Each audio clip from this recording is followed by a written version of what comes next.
吳卓羲爆 TVB 特色話唔凍唔落水，唔熱唔拍古裝。冇見一排啫，你個樣感觸咗咁多嘅唱 K。其實好快就滿㗎啦，一路喺就拍緊大陸劇嘅時候，就公司一路都問我幾時翻嚟就傾下個合約啦個問題啦嚇，因為之前都有傾過嘅，但係就即係未去拍嘅之前有傾過，咁但係就係好初步嘅傾咯。尋日滿場飛喺金鐘出活動，原來係就嚟滿約 TVB， 咁你自己點睇先？我意向梗係TVB 為首先啦。老實講，即係冇 TVB 佢用我嘅，亦都冇今日嘅吳卓羲走咗出嚟。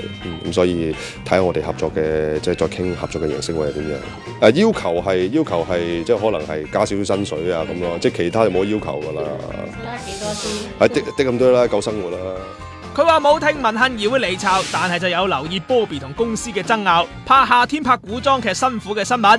有啊，嗱呢個一早聽到啦，係即係第二日我聽到啦，都有留意嘅，都有留意佢嘅新聞嘅嚇。咁可能都係言語上嘅問題嘅啫。夏天拍古裝個天藍啲好睇啲啊嘛嚇咁咯，因為我哋個特點就係唔凍就唔落水嚇，唔熱就唔拍古裝啊嘛嚇。